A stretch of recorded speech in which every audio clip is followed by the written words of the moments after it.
seberapa yakin PDI Perjuangan akan menjadi oposisi di pemerintahan Prabowo Gibran?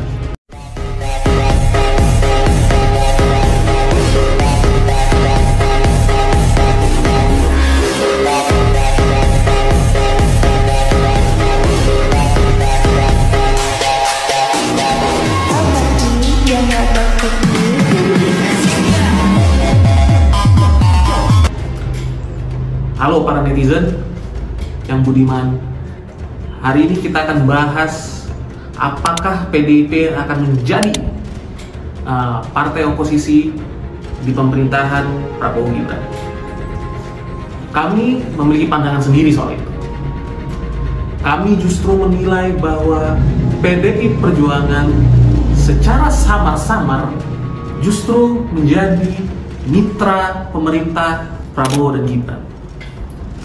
Ada beberapa hal yang menjadi indikasi kami dan analisa kami kenapa PDIP justru menjadi mitra tidak langsung dari pemerintahan Prabowo Gibran. Pertama, masuknya Budi Gunawan dan Sri Mulyani di Kabinet Merah Putih pimpinan Presiden Prabowo Subianto. Tidak ada yang bisa menyangkal Jenderal Purnawirawan Polisi Budi Gunawan memiliki kedekatan yang cukup intens dengan PDI Perjuangan, khususnya dengan Ketua Umum Ibu Hajah Megawati. Beliau merupakan mantan ajudan dari Ibu Megawati ketika menjadi Presiden RI kelima. Dan juga peran besar beliau saat mengawal pemerintahan Presiden Jokowi yang saat itu masih didukung oleh PDI Perjuangan dengan perannya sebagai Kepala Badan Intelijen Negara. Tentu PDIP boleh menyangkal kalau Budi Gunawan mungkin bukan kader dari partai, tetapi kita secara kasat mata mungkin tidak bisa dibodoh bahwa Budi Gunawan memiliki kedekatan dan merupakan salah satu andalan PDIP untuk melakukan orkestrasi politik dan manuver-manuver politik dan menjadi jembatan komunikasi antara Bapak Presiden Prabowo dan Ketua Umum PDIP Ibu Megawati. Lalu Sri Mulyani, bagaimana kita melihat Sri Mulyani menjadi salah satu pejabat perempuan yang cukup menjadi perhatian publik dengan pengalaman-pengalaman beliau di sektor keuangan.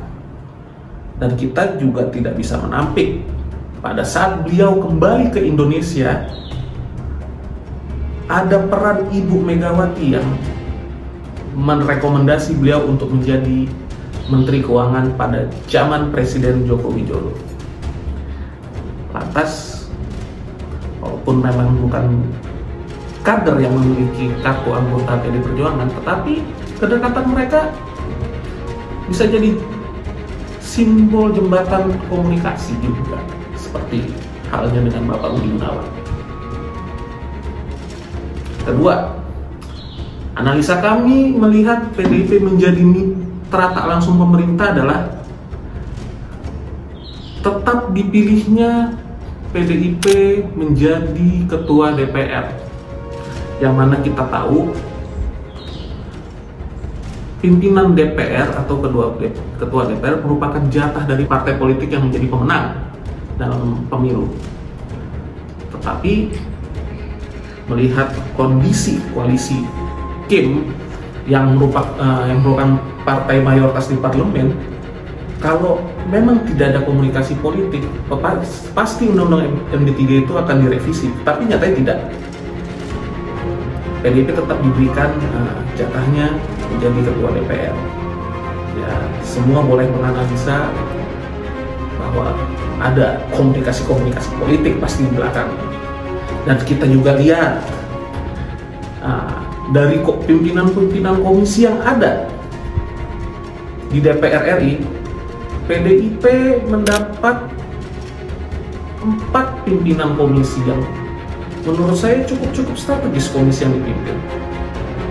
Ada Banggar, ada Komisi 1, dan beberapa komisi-komisi strategis lainnya yang menurut saya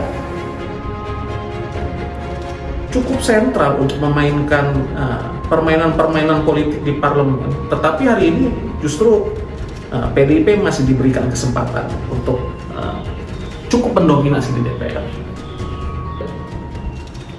Kita melihat PDIP ini belakangan pasca pelantikan Bapak Prabowo nyaris tidak pernah melakukan kritikan-kritikan keras. Bahkan sekelas Hasto pun tidak melakukan kritik-kritik tajam ya, bahkan terhadap Mas Gibran sekalipun. Ini ada apa ya? Kok tiba-tiba pelan? Ya mungkin kita melihat sudah ada konsensi yang terjadi di belakangnya. Ya hanya mereka lah yang tahu. Untuk para netizen yang budiman, bagaimana tanggapan kalian sebuah negara presidensil yang tidak mengenal sistem oposisi maupun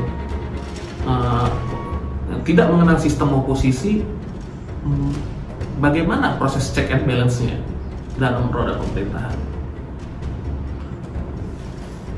Dan juga banyak yang menanti nih, kapan terjadi pertemuan antara Bapak Presiden Prabowo dan Ketua Umum PDI Perjuangan Ibu Megawati. Saya pikir hanya mereka berdua yang tahu kapan. Sekian, terima kasih.